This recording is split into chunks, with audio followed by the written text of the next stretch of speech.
Today we're going to be learning Taanit Daf Yud Tet. We started the third parak yesterday. We're going to learn through all the Mishnah of the third parak, just like we have the second parak. So it's going to be a long stretch of Mishnahs. We're going to go more in depth into each one when we get there. And we're going to get today to the famous story of Choni Hamagel. Okay, so with that, we're going to start. The Mishnah started off Seder Ta'aniyot that said about the Riviyah Rishonah. In other words, everything in the previous chapters had to do with the first rains now coming. But all sorts of other things that might happen, which we'll get to back again when we get to the Gemara, like things that were growing that changed all of a sudden, some sort of change, or Paskug Shamim Ben Geshem L'Geshem, there was a 40-day break, because that's called a Batzoret, that's called a drought. Yerdut Smachin, if the rains came for the crops, but not for the trees, but not for the reservoirs. Okay, and then we ended, and then Matru'ina Lehemiyat. All of these things we immediately cry out. There's a debate what matri'in means. Does matri'in mean we have fast days and we blow the shofar? Does it mean we just blow the shofar, or do we just call out Anenu in prayer? It's a bit of a debate about what exactly it means. Many people really think that it means fasts and everything we talked about previously, and severe fasts, right? The serious ones with the shofar blows. Okay, we ended with this case that we're in the middle of, which we actually saw earlier in the Masechet, about a city that, right, this pasuk from Amos that talks about a city, that one city gets rained upon and the other doesn't, and it's seen as a curse for both. So that city itself, where there's no water, has to both fast and blow the shofar. But everything else around them, meaning other surrounding cities, which aren't directly affected, but could actually end up indirectly affected by what's happening, so they fast, but they don't blow the shofar. Rabbi Akiva Omer, matriot v'lo matanot. He thinks it's the reverse. They blow the shofar, but they don't fast. Okay, there's explanations given here that I believe also it might have said this. I think it says in the Yerushalmi that the difference between them is one holds we treat it like Rosh Hashanah, and the other holds like Yom Kippur. Hashanah we blow the shofar, but we don't fast. Yom Kippur we fast, but we don't blow the shofar. We blow it at the end of the day. That's not a major part of Yom Kippur. Right? That's more rabbinic, and it's a later development, and it's when the day is already over. So it's interesting, and this actually links these 3 days, right? They're all associated with repentance, but they have different elements, right? And the fast days have some elements of Rosh Hashanah, some elements of Yom Kippur. It's sort of got some of each, or you could say the reverse. Rosh Hashanah and Yom Kippur have certain elements of fast days in them. Okay, so, and we see the overlapping prayers and certain things that are similar about them. Okay, right? Like, for example, on Rosh Hashanah, there's the shofarot and the zichronot, just like in fast days. On Yom Kippur, we do haftorah at mincha, which we only do on fast days, right? There's certain customs. There's ne'ilah, which was also done on fast days. Certain things that are similar in certain ways to fast days and similar, right? They've got different elements about them. Okay, if there's a plague, we're going to see, this is actually going to start sounding similar to Corona. If there's a plague or there's a mapolet, an avalanche, right? The building tumbles down. Again, there's a danger, right? A mapolet, actually, it's a good question. Why a mapolet? Right. Mapolet, Rashi says, I think there's a concern that this might happen in the neighboring cities as well, right? This always happens when a building collapses, everyone gets nervous. Maybe my building's going to collapse as well. So now, right, remember the building in Miami, it raised a whole big issue about all these buildings that are right near the water that are corroding. So now we're going to talk about, so if those things happen, so that city, because it's tragedy in that city and they have to deal with it. Right? The plague could also easily spread. So everyone around, again, mitanot v'lo matriot. It's not as dangerous for them. So they fast, but don't blow the shofar. And again, Rabbi Akiva Omer, matriot v'lo mitanot. He says the reverse, they blow the shofar, they don't fast.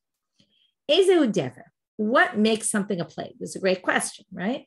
And as we all know with COVID, there's always questions and things. How many people were affected?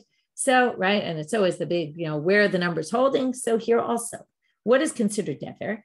Ir hamotzia 500 ragli, a city that has 500 healthy people.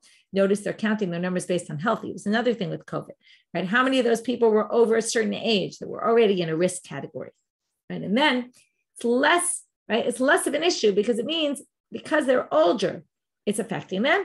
It doesn't concern the community as a whole, right? It was a little bit of a problem with COVID because in the beginning, especially, the younger people didn't take it very seriously because it wasn't affecting them, even maybe now, right? So there's this issue of, is it okay to say, oh, well, it's affecting older people. It doesn't really have so much to do with me.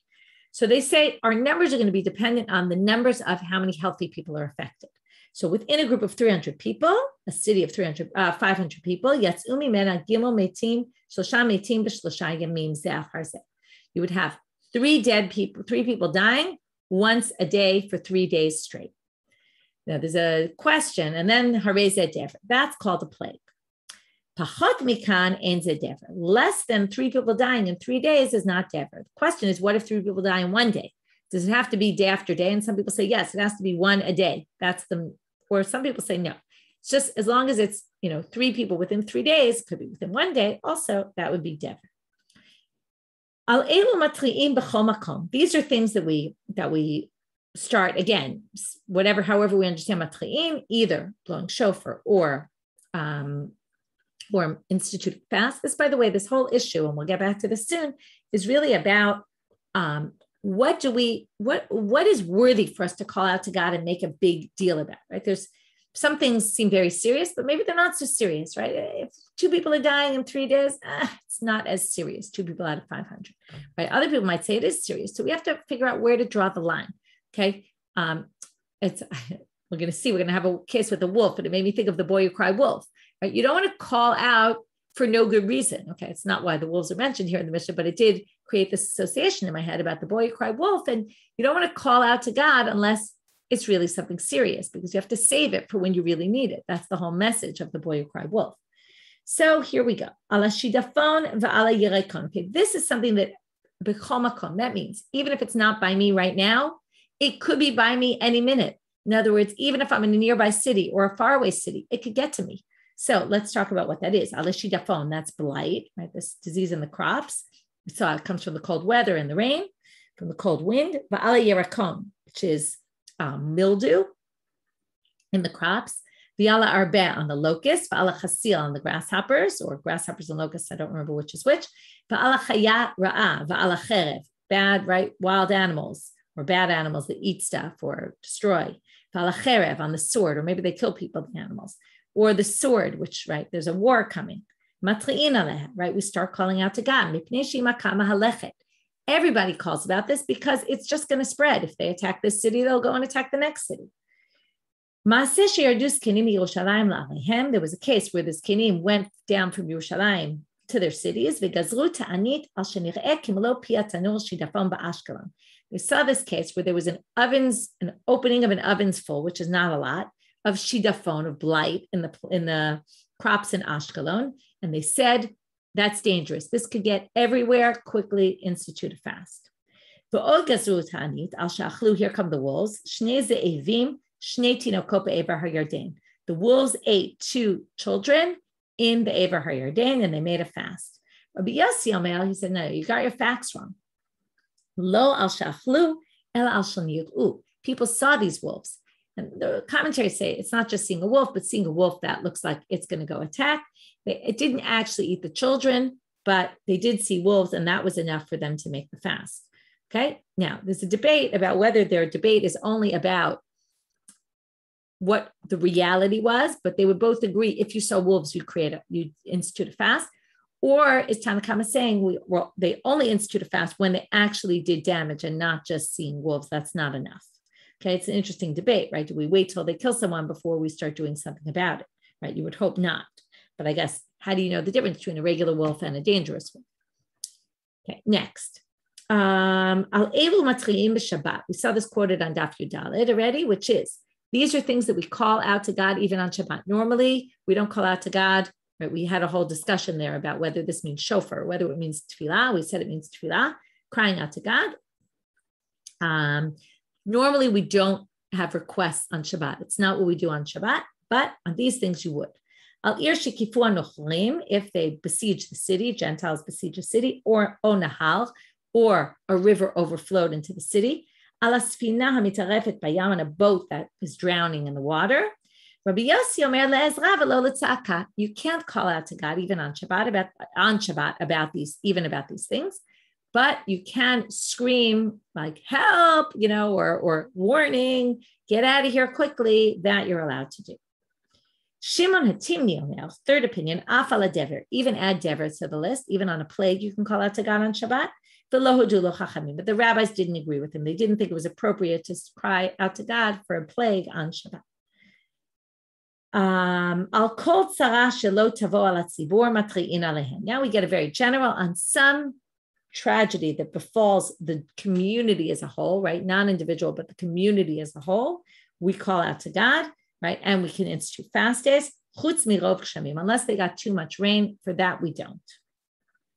Maset, right? Too much rain could destroy the crops also, but that we don't call out to God about. And now we're going to see a story about Choni HaMa'agel that's going to relate to that. And it's going to prove to us that you can't call out to God to stop if there's too much rain coming. Okay, they went to Choni HaMa'agel, who we're going to see was probably a chassid, okay, one of these pious people that would pray, and their prayers were generally answered. So it says here, 1 second, I want to see one thing. Right, they say here, right, we're going to see in the Gemara later why you can't cry out for too much rain. Okay, we're not going to get to that now. Rashi says we're going to see the reason later in the Gemara, but Rashi actually says we have to assume it's not actually ruining the crops. It's just, kind of a big inconvenience for us that it's pouring rain and we can't get back to our houses, or we can't get around, or whatever it might be. So now we have the story of Choni HaMa'agel. They said to him, Hitpalel Shiur Duk Shamim, please go pray for rain for us. There's no rain, we need rain, please pray. Amar lahem, nisu tanurei psachim b'shvil shelo yimoku. He says, listen, before I start, I know I'm going to get answered, so bring in your ovens, your psachim ovens, okay, so that they don't get destroyed. They were made of clay, they were going to get ruined in the rains, so bring them inside right now. Basically, a very overly confident, I got this, and you better prepare. What happens? I guess God didn't like this so much. Hitpalel v'lo yarduk shamim, ibdaven, didn't work. Masa, so what did he do at that point? Ag ugan, this is why it's called, for most people think it's called Choni HaMa'agel, because he made this circle. And Amad b'tocha, he stood in the middle of the circle. V'amar lefanav, and he said, Ribono shel olam, panecha samu pneihem alai, shani keben bayit lefanecha. The people turned to me. It's not like I think I'm so great. The people turned to me. They told me, right, that I should pray for them as their representative. It's not like I'm coming to say for me, but do it for the people. They wanted me to do this. And it's not that I'm arrogant. They asked me. Now he gets very harsh with God. He basically gives them an ultimatum. He says, listen, I'm not moving from here until you have mercy on your children. So it starts to drizzle. Amar, lo kach sha'alti. I didn't ask for that. I want a rain that's going to fill the reservoirs. Well, what did he get? Rain that's going to fill the reservoirs. They came teeming down. What does he say? Amar lo kach sha'alti. Wait, I didn't ask for this. I didn't want teeming rain. That's not good for everything else.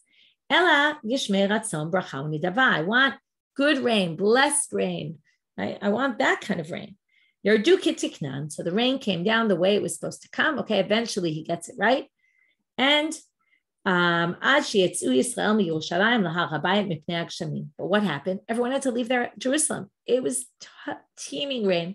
Everything was underwater. They had to go up to Rabbanit, which was higher, so they could actually be away from the puddles and all the water that had collected.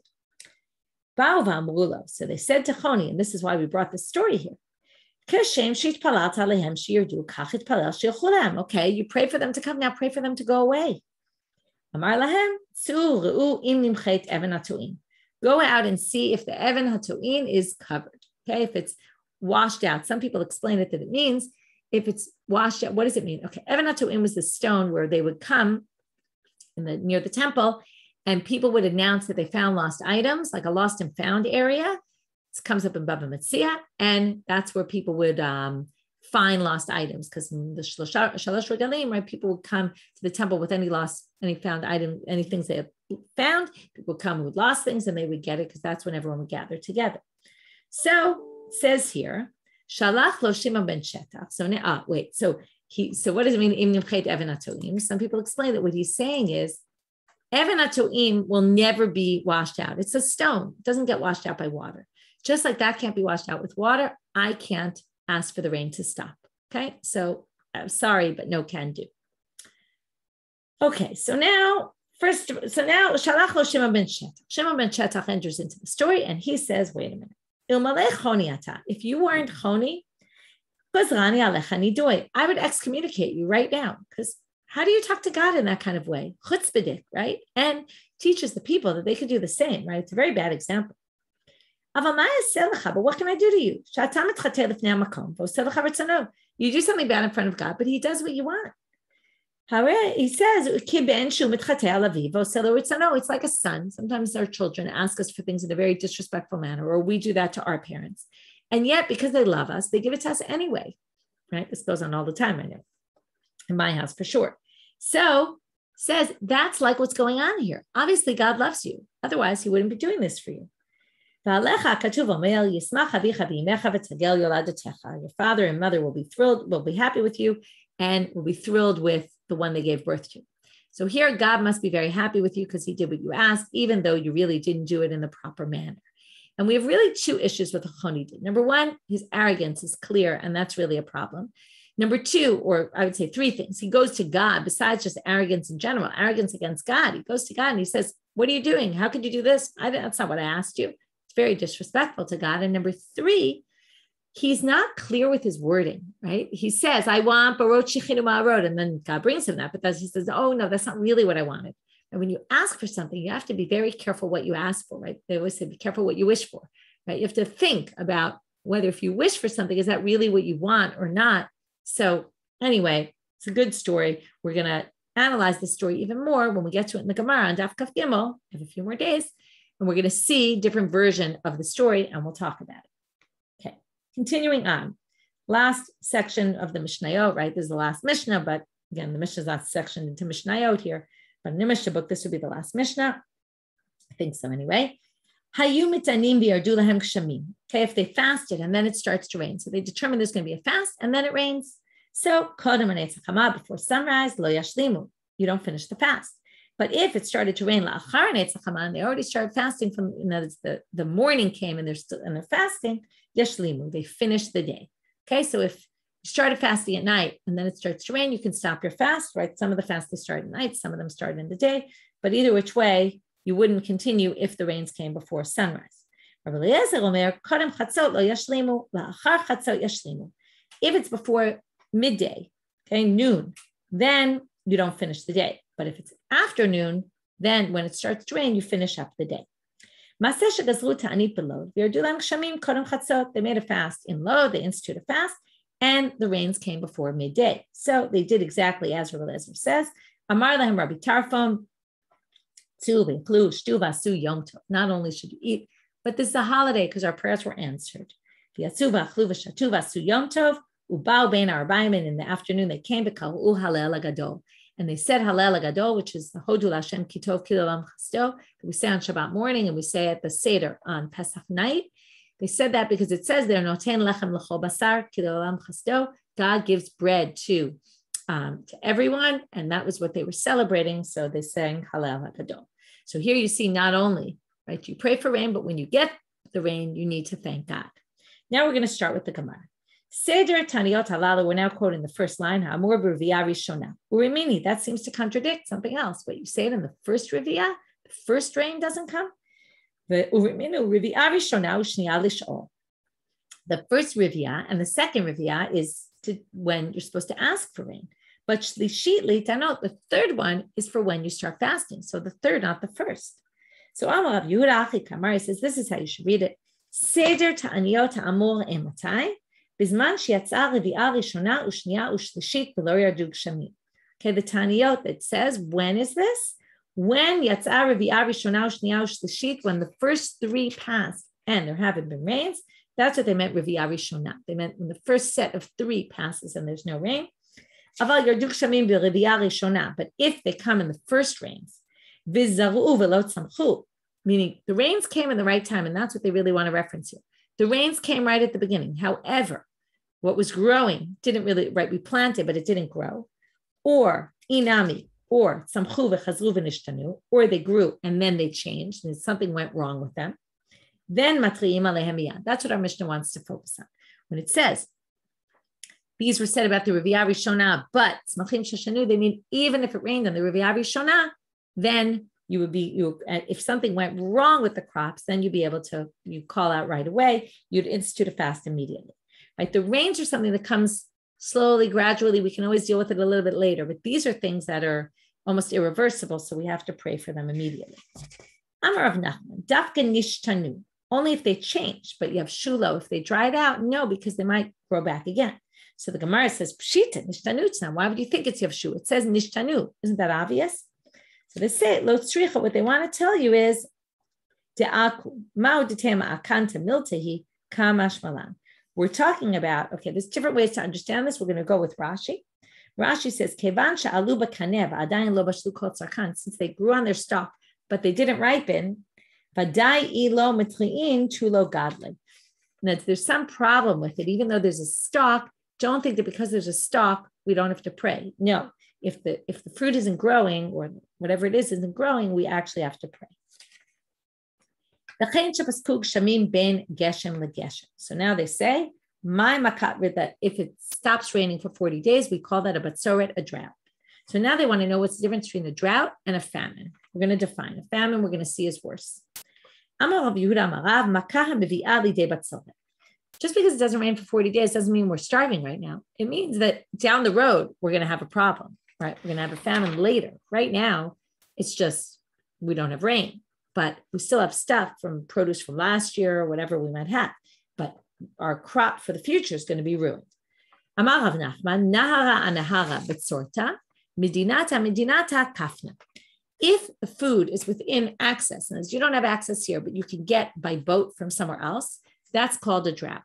But if there's no food and you can only get by land, and by land you can only transport much less, usually they do it by donkey, can't transport that much food, that's called a famine. If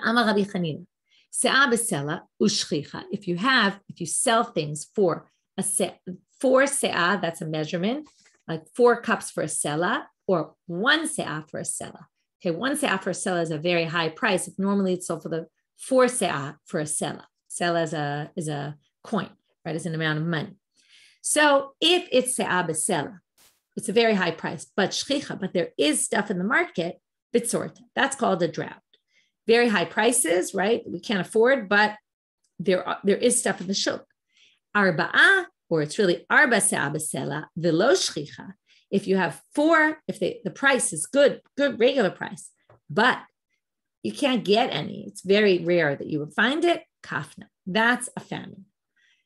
Amar Rabbi Yochanan goes to explain the first statement or to modify it. When it says se'ah u'shchicha, that's only a drought. It's not a famine. He says that's loshanu ela bizman shama'ot bizol u'peirot biyoker. That's when money is easy to get at, meaning people do have money. It's just that the prices are very high. But ma'ot biyoker u'peirot bizol. But if it's very hard to get money, even if the prices are cheap and it's 4 se'ah for a selah, but it's hard to get money, matri'in ala miyad, because that is a famine. People don't have food to eat. Even though the prices are low, they don't even have the money to afford what's in the shuk. To Amar Rabbi Yochanan, as Rabbi Yochanan said,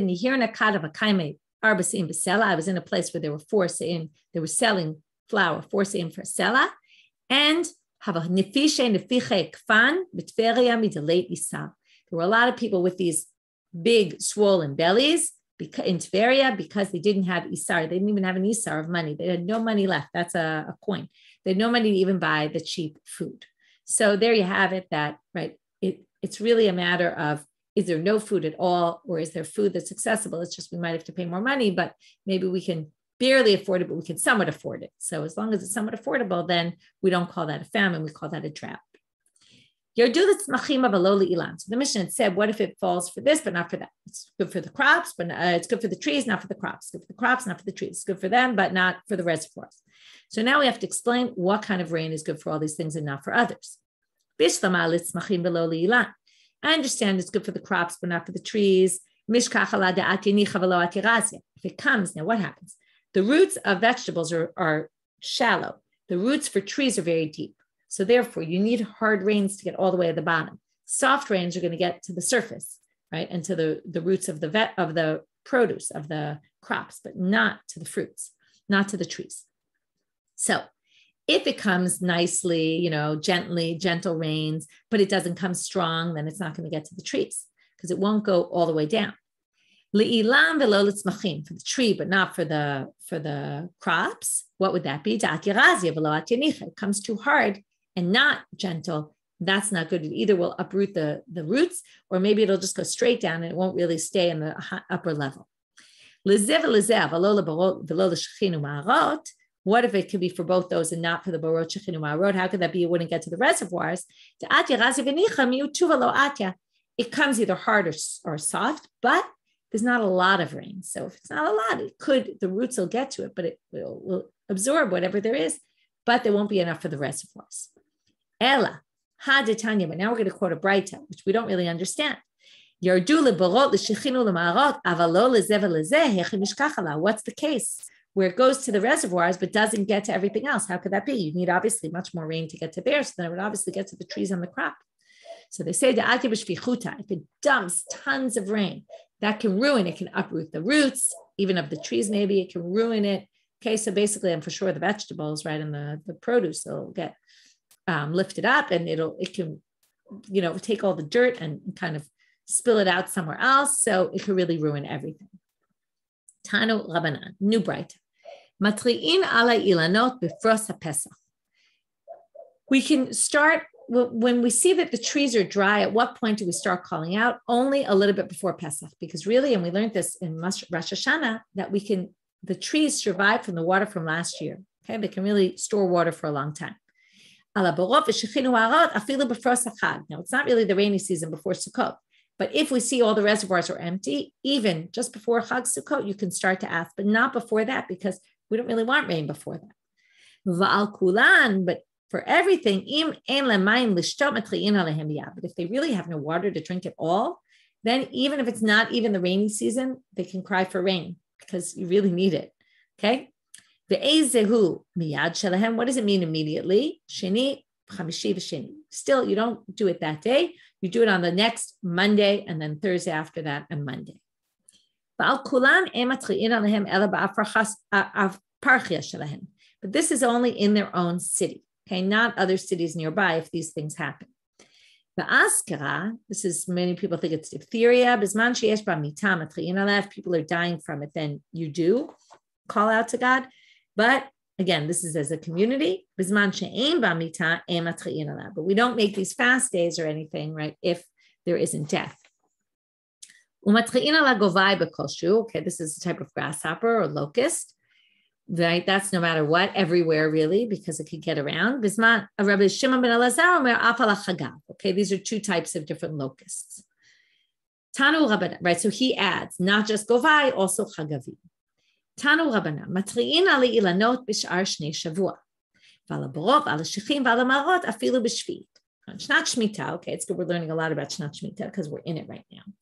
In the Shemitah year, you're not allowed to work the land. So therefore, if there's no rain coming for your trees, you shouldn't be crying out about it on Shemitah because it's not like you want to be working the land anyway. But, so that's Shar Shnei Shavua. Shavua here means a year. So there's years that make up a week, which is not really a week. It means a 7-year cycle. So years of the cycle, of the 7-year cycle, all the rest of them, yes, but not in the Shemitah year. But ala barot, but on reservoirs, which we need in the Shemitah year just as well, and there's no issue, halachic issue about that, even on the Shemitah year.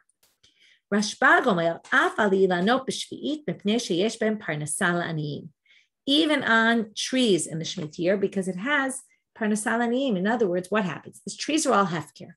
I have to make all my trees own this. So that means the poor people eat. So if my stuff doesn't grow, it's true, it doesn't belong to me, but it belongs to the poor people, really.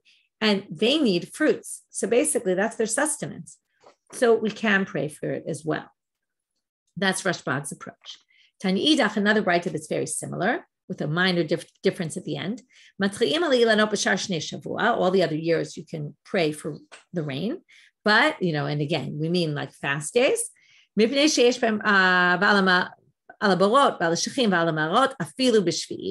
and then on the other ones, even on the Shemitah year. Now, whether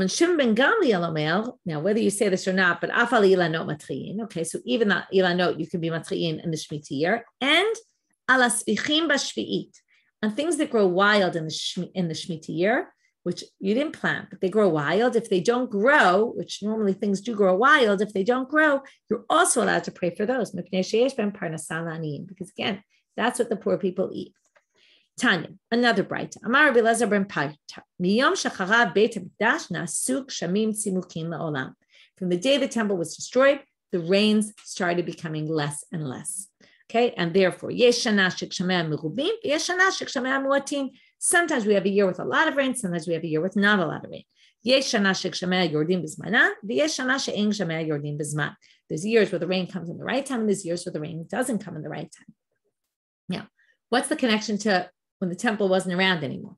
So one of the explanations given is a really interesting one, which says basically that when the temple was around, if you remember, there was that red string on Yom Kippur, they would hang, and then eventually they moved it out because people were always looking and they were getting upset if our sins weren't forgiven. But the red string would turn white, and it was a sign that their sins were atoned for. So there was this connection to God, and the people had this understanding, at least until this stopped working, which was 40 years before the temple was destroyed. This kind of work. And then people knew that our sins were atoned for, or they weren't. But after the time of the temple, there's no more connection between God and us. And this is a beautiful idea.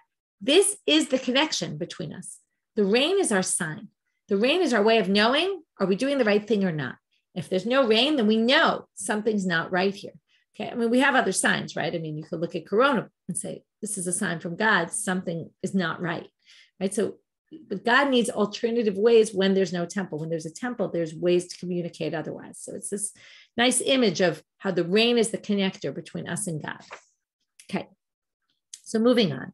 Now we want to give the Gemara is going to bring, this Braita is going to bring some parables, like what is this similar to? What does it mean, kshamim that don't come in the right time? And what does it mean, or they do come in the right time? What does it mean, not enough or too much?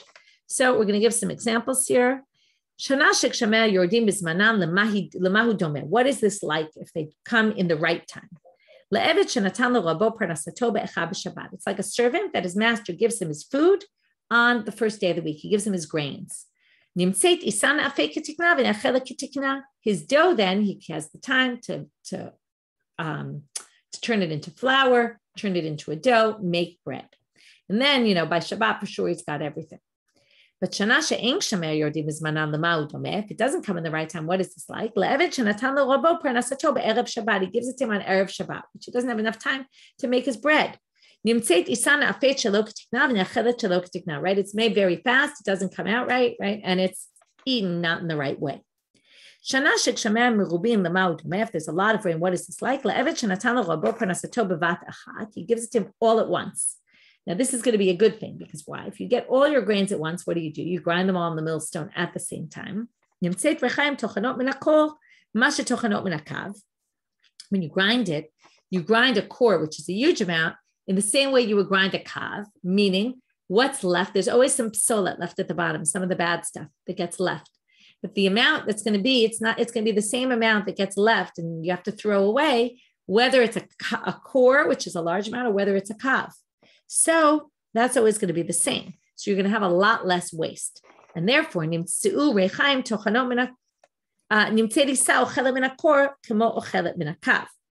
that mean? It means you're going to eat from the core the same, right? You're going to have the same amount of waste as you did when it was just a kav.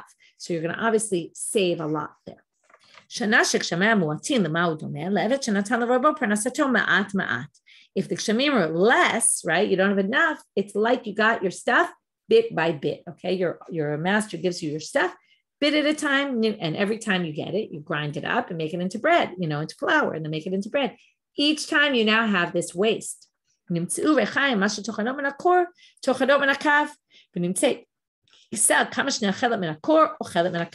Whatever gets wasted is going to be the same amount of each, and this time you're wasting it each and every time. It's a big mess. Davar acher, a different way of understanding this. I'm going to explain this differently. Okay, you're making clay. Im yesh lamayim rabim, mayim enan kalim v'atit megubal yafeh. If you have a lot of water, it never ends, and you make a real good clay. But im yesh lamayim muatin, mayim kalim, the mayim runs out, the water runs out if you don't have enough, and the tit eino mitkabel yafeh. You're not going to end up with a good clay. What's the difference? The difference is in the first one, the first analogy, we got produce, we just lost a lot on it. In this case, you don't actually get something that's actually going to work. Okay. Tanu Rabbanit. We're going to start a story that we're only going to finish tomorrow. Interesting story. People were going on Aliyah Regel, and there was no water to drink. Remember, we had all those things in Eruvin about the Pasebi Ra'ot to allow also the animals to drink and also to allow people to drink on the way. So it was a big problem. Okay, here it seems also it's in Jerusalem. There were all these people coming to Jerusalem. There's not enough water. So Nakdimon ben Gurion is this wealthy guy. He goes to another wealthy guy who's not Jewish. Can you loan me? You own these mayanot, these streams. Can you loan me 12 mayanot in order to feed my people, to let them drink water? I'll give them back to you. If I don't get the water back, I'm going to give you a crazy amount of money. And he set a date. They won't figure for sure it'll rain by then. Well, to figure out what's going to happen. The date comes and the rains haven't come yet. So in the morning of that day, the Gentile guy comes over, he sends him a message. Pay up, right? I want water or money. I still have some time. The whole day is mine. Don't start bothering me. But so in the afternoon, send me my money or my water. He sends back to him, still got time. Okay, mincha time comes. He says, right? You can feel the sun is getting ready to set. Amarlo, Shalachlo, he sends back to him, I still have time. Don't bother me. Ligleg alavo to adon. He starts mocking him. And he says, Amal, kol hashana kula lo yardu gshamim. Fa'achshav yardu gshamim. Rains haven't come all year. You think right now, in the very last minute, the rains are going to come? And with that, I'm going to leave you mid-story. You'll have to wait till tomorrow to hear the rest of the story. And we will continue tomorrow. Chanukah Sameach, everyone. Have a great day.